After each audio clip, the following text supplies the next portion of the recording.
Good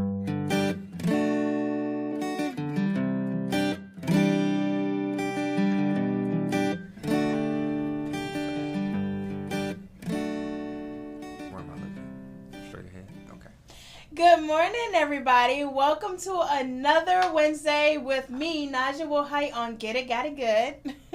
Today we have the man of the hour, which is from M3, Marriage or Ministry, Marriage and Money. Does that have to go in a certain order? It does. Okay, so tell me the significance of the order real quick. Marriage. First? It's first, because that's always your first ministry. Oh, okay.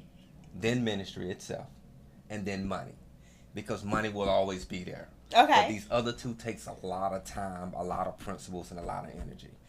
And the man giving me this lesson today is Christopher J. Brown. How did you even get into this? Let me tell y'all, this topic is something that you always have to learn about, because marriage takes work. Yes. So how did this even come about? I've seen so many people having issues with marriage. I've seen so many people having issues with ministry.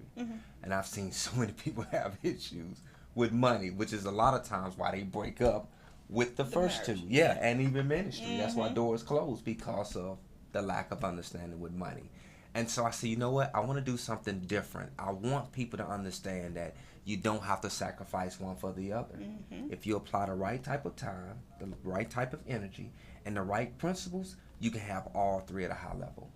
See, and a lot of people think it's one or the other. There's a lot of highly successful people who you'll see getting divorces because that balance isn't there. Or there's a whole bunch of marriages that are breaking up because of the money, and then you bicker about that. So I know a lot of times people go, how you going to tell me? So are you a married man? Because a lot of people, I know the answer, but a lot of people go, you're not married. You can't tell me anything. I have been married for 2,868 days.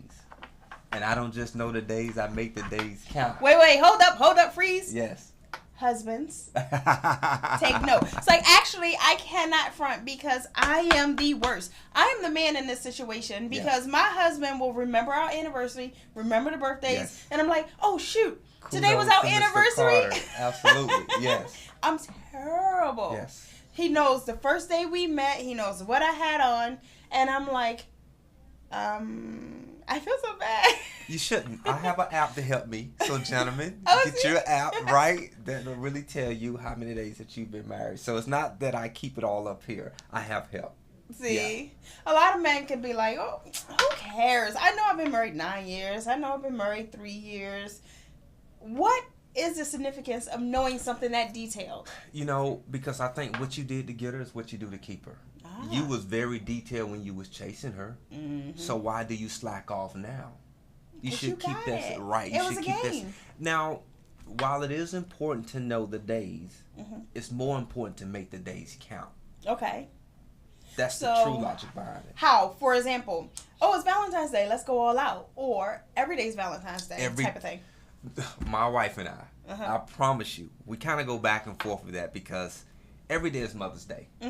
Every day is Valentine's Day. So I try to do something for her every day. But when those days come around, I'm out ideas. Oh, see, like, what am I going to do? Right. And she's like, but I want it all today. And I'm like, well, you didn't say that when I was giving it to you every day. And so I've had to learn. I got to hold back. Our anniversary is coming up in May. Congratulations. Right? Thank you. And so I realized I've had to hold back, because no matter what I think is good, if it's not good to her, she's not going to like it. Okay. And so I got to be mindful that she wants it the day of. She wants to wake up with the balloons, not the day prior. That doesn't work for her. So I'm hearing you can do stuff for your significant other, right? Yes. Sorry. You could do stuff for your significant other that you think is the best thing in the world. Absolutely. But if it's not the best thing in the world from her perspective, then it's the wrong thing in the world. Yes. So how do people learn then what is the best? Because a lot of people go, well, I did this because this is what I would like. There are different love languages, though, correct? Absolutely, they are. So can you tell me more about that? Watch the individual closely. Okay. Monitor their behavior. See what their likes are and their dislikes. Some things you can figure out, but at the same time, some things you all need to tell us. Okay. Some things you all are expecting us to figure out that we don't know, we have no clue of, right? Like I remember one day I seen my wife, she was just kind of like her leg was trembling. And I'm thinking, what does that mean? That was just me. And I was like, you know what, maybe she want to prop her legs up. So I went and got a chair, and before I could place the chair, her leg was already up. That was something I figured out on my own because I watched her. But at the same time, I may not know every meal that she liked. Me personally, my wife's name is Sherelle. I have what is known as a Sherelle 101. Hi, Sherelle. Sherelle 101 consists of her ring size, her favorite food, what shoe size she has. So when I go to the store, I already know she wears a size 7, right? So I pick those things up, and it's more as a surprise to her instead of me calling and say, hey, what size shoe you wear? Because now that kind of gives it away, you know? Yeah. So I always want to make sure that she's caught off guard. See, and these are the things that I don't think about and I take for granted because I told you I'm like the man in the situation. Yep. I'll call home and be like, honey, what size shoe you wear? Yep. Or what size shoe does the kids wear? Yep. I don't know any of this stuff. So do you think it is a bigger impact for the man not to know it, the woman not to know it, or vice? It doesn't matter? It depends on your partner, the person that you're with, and what they like to value. My wife loves to receive things in the mail. I don't so much. So if that's what she likes and you guys have had a conversation about it, or that's what he likes, then you try to be the element of surprise. Some people just don't like surprises. Yeah. But I've learned something. We're all familiar with this word called together.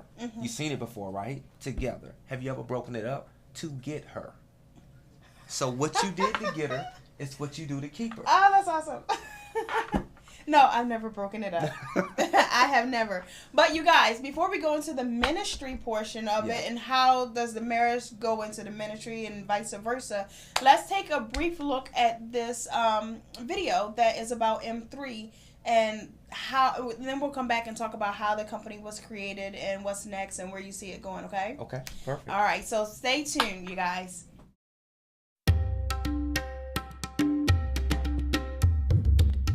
So the plan. What is the plan, you may ask, and you may want to inquire about M3?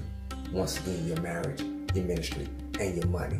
It is something that everyone in life, one of these particular categories, touch in one fashion or the other. My plan is to help and show you that you don't have to sacrifice one for the other.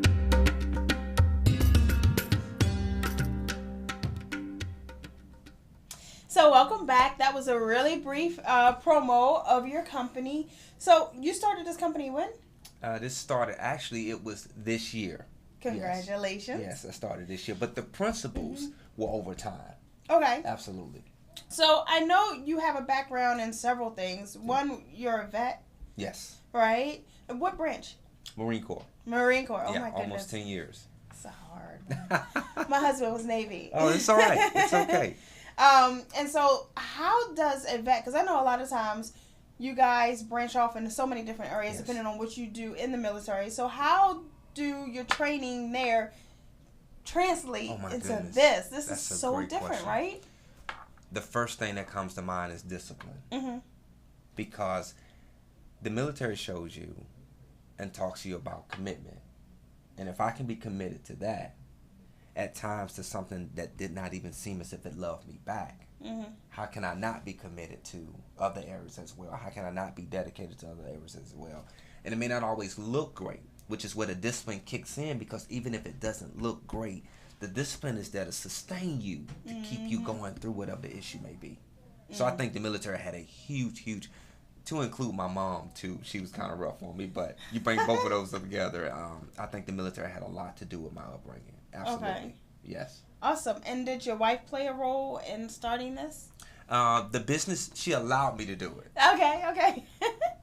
We don't do anything without each other's having a conversation first. The commitment part. We try to explain to one another what we're getting into, right? So there's no lack. Or there's no slack, shall I say. So if she would have said, no, this is not the time, then we'd have had to agree to that until we're both on the same platform and the agreement is so powerful. So if she'd said, no, not right now, let's wait, then I'd have to say, okay, cool. Let's just, in the meantime, continue to just get information, make myself more profitable, make myself, my relationship more healthy, and then we'll go for it after that. But she was on board with this. It's about communication, understanding Absolutely. the path, and being on the same page. Yes. Because that is what allows you to grow and prosper, right? Absolutely. But when we say the word communication, I think sometimes I almost relate it to like the same color. Blue and blue, right? You can say, okay, but are you light blue and I'm dark blue? So we got to make sure the same shade apply, because that's where a lot of misunderstanding takes place. It's because, yeah, you're in the same book, but you're not really on the same page. And if you're not, then things can become a bit chaotic. I found a lot of times people argue, even though they have the same ultimate goal. Yeah. But the path on which to get there may vary. Yes. A lot of times. Yes. So then how does this translate into ministry? Because, you know, a lot of times when people think of ministry, they're thinking of religious things, God, things like that. So how does marriage translate into the ministry portion? Well, what is marriage? It's a commitment. What is ministry? It's a commitment to something or someone, right? So in the same aspect, the rules apply. As a matter of fact, the ministry and the Bible and all that good stuff, it talks about being married to us as a church, right? So the same principles and the same guidelines apply. You're just in a different atmosphere at that particular point. That's it. It doesn't change. But then there's the money element. That's the money element, right? So with the money element, when you do research on married couples, you see a lot of the arguments is either sex or money. Yes. Sex or money. You're not getting enough of either. Of either, right. And so you're like, this ain't going to work. Right. So what is your advice on those lines? Do what you like to do, and you'll never have to work again. The money will come. Just don't be too consumed with chasing it. It'll come to you. If you find the right things that you like to do, and then watch your spending. You look great on the outside, but you're hurting on the inside. I kind of like to paint the picture of, like, imagine two balloons, right? Same color.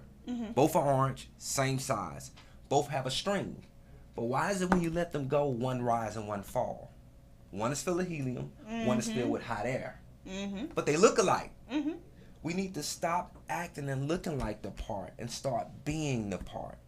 So that we can rise with every occasion. We just recently experienced a shutdown, government shutdown. But guess what? Everybody was not impacted as much. Truly. Because of the principles that you apply. So these same principles are of old even today. Watch what you're spending. Budget, you guys. Yes. A lot of people think of budget as such a bad word and as a restrictive force on you, but it's really freeing a lot of times, because then you know what's going where. You're not stressed out all month because your money is running out, and when you're not stressed out, you're not bickering with your other half because you already have a plan, and then you're on the same page. You're on the same page. Right? The key thing to the budget is like a mirror. It reflects who you really are. And people never really want to deal with who they are. The budget shows you what you're spending money on and what you should be pulling back, and how you're overdoing it in certain areas. And the reason why people have some of the issues that they have and they encounter is because they do not want to take out the time to say, this is really me. And I'm afraid of who I am. See, a lot of people don't want to look at themselves, and they don't want to limit themselves, and they have that YOLO syndrome. Yes. You only live once, you can't take it with you. Absolutely. But if you run out before tomorrow, then what you going to do? How you going to eat? Where you going to live? Right? Yes. So it's got to be a balance. It has to be a balance, right. I always say, if everybody likes to spend, I believe, right? But make sure you pay yourself first. One of my principles, Pay yourself first. I've heard people say they have like a line method. I thought it was funny and cute. Everybody above the line get paid. Everybody below the line has to wait till the following month. So, but yourself should always be first. And this is money that you're not touching. This is money that you're either investing or you're having a regular savings account. Do something with it so when things do happen, because life does happen, but it does not make an appointment. So let me just say something about the savings. Regular savings on average nationally is less than 1%. Absolutely. As far as interest. Yes. So you're not making your money in the bank. So ask your advisor or whoever it is, if you need one directed to you, tag us, send us a message. I will tell you who you can find in your area, because you don't want to go to the bank. Absolutely. But we won't get highly into that one. However, you have to have at least 3 to 6 months of emergency funds. And because most people live paycheck to paycheck, over 50% of Americans live paycheck to paycheck. Right. Then when the government shuts down that safe and secure government job, yeah, then you're hurting. Absolutely. Right? Absolutely. So then what happens if the two halves, the husband and wife, do not agree on the budget? Because we were just talking about understanding, communicating, being on the same page before you make a decision. Absolutely. What if you can't figure out what that decision is? That is one of the first things you should consider before getting into the relationship. Before getting married. Listen, ladies, check their credit score. If they're not paying people, they're not going to pay you either. Women are females. They come with a fee for a reason, right? In other words, they like to be taken care of. They like to be catered to. No, but we not gold diggers. No, not at all. But I'm just saying, because I knew that was going to come out from somebody's mouth. So what would you say to that? Everyone likes nice things, to include us. Indeed. Mm-hmm. Everyone. The person that lives on the street likes its own corner and don't want you to bother it, right? Whatever is good and for that person, that's what they like. Mm-hmm. And so, no, this does not make you a gold digger. This is just saying we need to make sure that we have the right direction, the right thought frame before we get into something that's called a relationship. Because finances is one that really breaks it up. So let's just consider that. So if you're already down that road, and you two just can't agree relative to what you're going to do with the finances. Sometimes I've noticed women have their own, right? I have one pot. Everything that I get goes into one account. My wife knows about all of the accounts, and she have access to all of the accounts, right? But if you don't have that, I would at least say that you take some of the money that you get and still pay yourself first. Put some of that money back. You talked about a regular savings account earlier. Some people are against that. But you're not putting the money in the account to draw interest. That's when the investment comes into place. Exactly. This is just something like a nest where you diversify and you have funds off to the side. That's liquid. You can go into at any time. Or emergency funds. The rock that hits the windshield, the flat tire, all of those unknown necessities that take place in life. So I like to do an envelope system. And if you guys don't know what that is literally envelopes that you label with different things, whether it's your savings for yourself, emergency fund, rainy day fund, I don't care what you put on an envelope. Yes. It is your food budget, your gas budget, your mortgage, your whatever the case may be. Yes. And just so you get your money, you take off your 10% from the top, you put it in your savings for yourself, because if you wait to the end, you won't pay yourself first. Yes, that's right. Because there's nothing left. That's right. So I love the envelope method. Do you have a method that you prefer? Actually, no. I go with the envelope method too. The envelope method work. I'm telling you, it's very ideal. It's very easy. Just like what you stated, I'll echo that. You just label it and say, okay, this is where my money is going. And if you can't count it, you can't keep it. Right. So make sure you know where your money is going. Absolutely. So what do you feel about cash versus credit cards? I know it depends on the person a lot of times, because cash, once it's gone, it's gone. You can't go into debt. Yeah. But you don't keep records sometimes, because everybody's not going to spend and write down what they're spent. Whereas some, like a lot of my business owner friends, they will use a card. They know they have the money in there and it's earmarked in their head or in their Excel sheet, and the card keeps records, so it can be easier. What do you suggest? Cash and credit.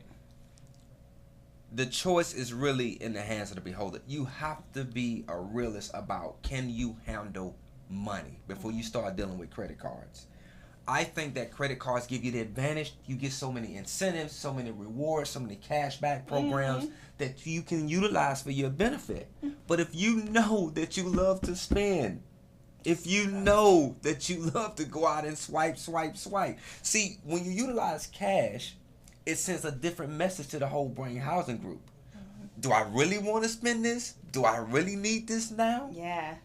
When you have that, absolutely. that card, trade you off. just, and you don't worry about anything until you see that bill, right? Yeah. And now you're trying to see, okay, when is my 21 to 25 days are up so that I can take care of this bill. Pay it in full Pay it in the first 30 days so you don't incur that interest, right? So I say, while the credit cards do have a great advantage, right? Mm-hmm. But you have to be real with yourself to say, can I really handle money? If you can, to me, credit cards can be a great asset. If you can't, stick with cash. Mm-hmm. Take you some financial courses in class to see how money works before you move on to the credit cards.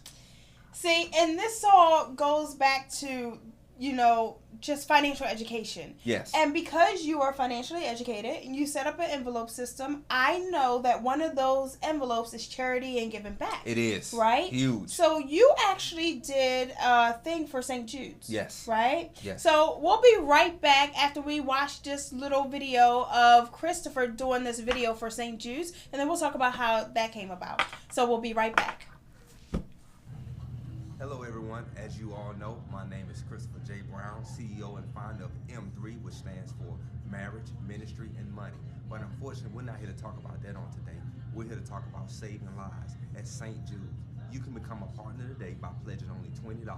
Call this number 1-800-411-8898 today. Remember, it's all about saving lives. St. Jude. Welcome back, you guys. So you just seen the video of Christopher J doing that he did for St. Jude's. Yes. So how did that come about, and why does that particular charity or organization mean enough to you to do something like that for them? Well, to be straightforward, I had no idea of what St. Jude was involved in until I actually researched it, right? And come to find out, their heart is just so much for people in general. They don't discriminate. It's one fight for one team, for one family, right? And so what I really love about them, they never get tired of trying to research and find out how to cure disease, but more importantly, how to prevent one from happening. Okay. So I was very interested, and that's how I kind of got involved with St. Jude. So what exactly is St. Jude's for anybody who's lived under a rock? Well, St. Jude is a huge organization. I think what I got from it was it's like a hospital, but it's more than just a hospital. It's just where they treat and cater to the needs of individuals who've encountered certain diseases, who've encountered certain sicknesses. So what other organizations or causes mean a lot to you? Oh my goodness, I gotta say my own ministry is huge to me, because we go out and we do so much, from cleaning off other people's property to feeding the sick to catering to the homeless. So I definitely got to say ministry, my own neighborhood, right? If you're going to be impact anywhere, be it in your own neighborhood, whether it's just going from door to door, helping somebody with their yards, breaking yards with them, or something that they may need, or just giving them some form of help or aid or assistance to let them know, hey, I'm a great neighbor and I'm here for you.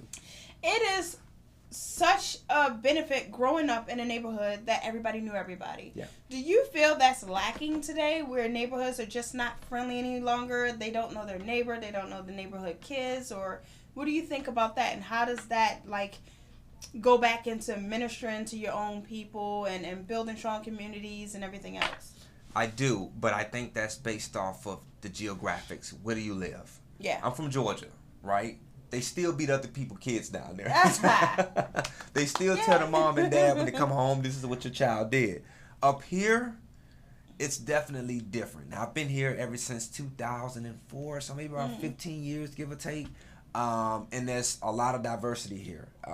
If you wave at somebody, they may not wave back, and you can't look at that negatively. So I don't know if it was always here because I'm not a resident, but I can tell you it still exists where I'm from. From what I see, it does like we're kind of losing that, even down south though, because or from Georgia, shall I say, because there's just so much now that's going on. People don't want you to talk to their kids. They don't want you to touch their kids. It's that trust. It's that trust. It's huge on the trust, and I can understand why. With so much that's going on social media, on TV, with the news, you can understand and see why people are a little bit more standoffish, a little bit more protective about their families. And they also want to think, what do you want from me? If you're helping me, what is it that you want? And we have to learn how to cater and serve to people without any strings being attached. Yeah. Exactly. And I know here is a lot of pockets as well. So depending on where you live at here, in the different pockets, you have those communities that are very, netted together, and then the ones that I haven't seen my neighbor in a week and I ain't even worried. Right. So it just definitely depends. So it also depends on, like you said, your family and how many kids you have and what's going on. You have kids? I have kids. 4 of them. Ah, 4 of them bambinos. Yes. Congratulations. 4 of them. 16, 6, 4, and 3. And the wife wants to adopt later. 6, 4, and 3. Yes. But you had a 10-year break. Yes, I did. And then started all over and just decided to pop them out. Yes. Oh, you didn't pop them out. Well, I had a lot of work into that, right? They do look like me. So, but yes, I have 6 wonderful, and they are great. But that's because I invest a lot of time in them also. Yeah. So because I brought up this topic of kids, I'm just going to go there because my name is Naja, and I do things like this. In order to get those kids, you got to have sex. So, let's go there. Absolutely. She's going there.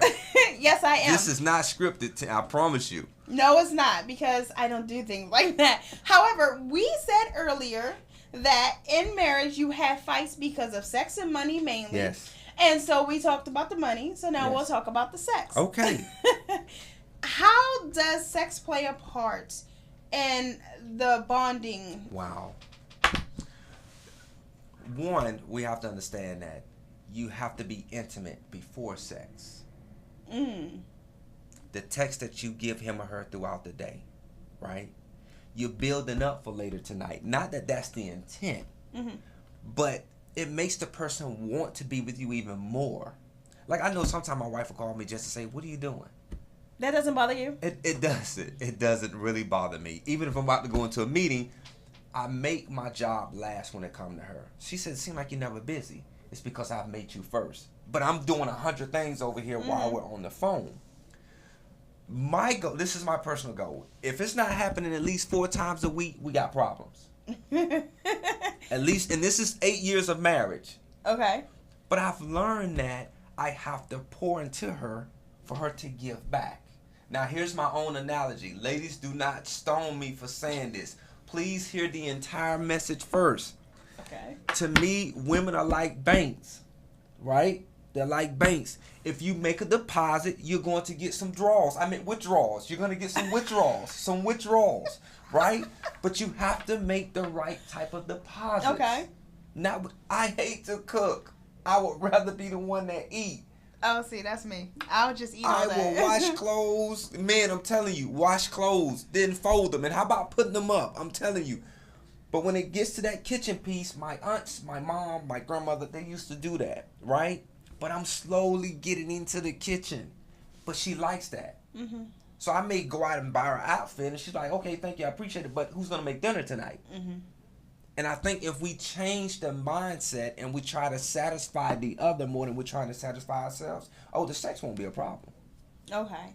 So I like the fact that you have to get intimate first. Intimacy is not just sexual contact. Absolutely not. It's more of a intellectual thing. Yes. Right? Yes. And that goes directly back into love languages and what that partner needs. Right? So whereas her love language would be you getting into the kitchen, somebody else's love language may be positive affirmations. Yes. Somebody else's may be keep your mouth shut and listen to me. Absolutely. Yes.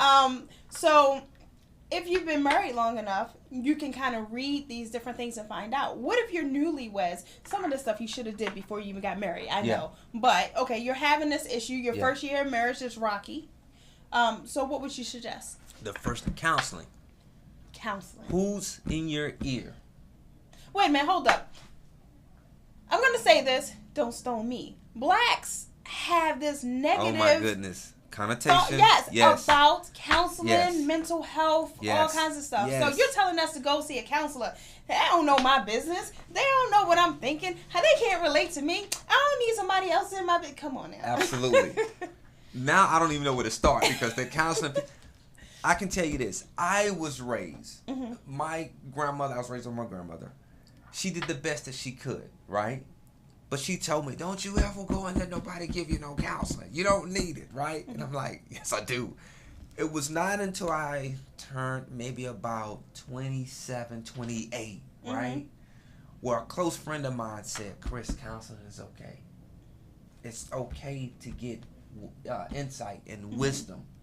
And so I did go to counseling. I had both premarital counseling from my local church, and then I went to a certified counselor outside of my local church. One would often give you experiences which are great. The other's going to give you the education about how the brain works and how the person actually operates. And so when you put the two together, it can make you very profitable when it comes to your marriage. Okay. So do you suggest that people only do the premarital and the outside, or even if you've been married for like 10, 15 years, to constantly go back and do checkups? Absolutely. Checkups are huge because he who findeth, F-I-N-D-E-T-H, the E-T-H means ongoing. I'll be forever figuring her out. She likes peanut butter today and then she don't tomorrow. So I'll be forever trying to figure her out and what she like. Yes, whether you just got married, whether you're dating now, whether you've been together for 15 years. And even if you're very skeptical about going to a certified counselor, look at somebody else's marriage and see what you like. And ask them. That's still a form of counseling. Yeah. So you can always find counsel in outside sources, not necessarily a counselor. And then you can go and ask that question. You guys, you just got to realize that you have to speak up. You have to not be so closed off from people. Absolutely. Everybody in the world is not out to get you. That's true. Right? That's there true. are people in your life that are there to be a help for you. Absolutely. Right? But we never have enough time, as always. Oh, is that it? Yes, we always run out of time, because the topics get good. We can always go into more and more and more. Yeah. But you guys, find me on my social media, either at Get It Got It Good G3, which is on Facebook, IG, YouTube, everywhere. And on those platforms, we will tag you as well. But you also have ways to be found, do you remember any of them? I do not. Not all of them. M3. Excuse me. My website is m3life.org. m3life.org. Yeah, you can. So go there. Yeah. And then you can reach them there, and of course they'll have links to the other social media sites as well. And then I'll have links to the other social media sites as well. And that way people can find you, ask questions. Now, remember, we're interactive. So if you want to ask anything, we can always send us a message. You can tag us, whatever the case may be. You'll be willing to answer a question there, right? I will. Absolutely. Absolutely. Yes. And now you're local, so all of my DMVers, just know this is the man to go and ask questions to. So as always, you guys, tune in next week, because we have more awesomeness for you. I'd also like to thank my sponsors, M3, favorite one, Stardom One, Dance Solutions Youth Outreach, One Man Sharpens Another, and Esta. I always appreciate my sponsors. And as I say at the end of every show, be an original, because an original is always worth more than a copy. Wow. Have a great day, you guys.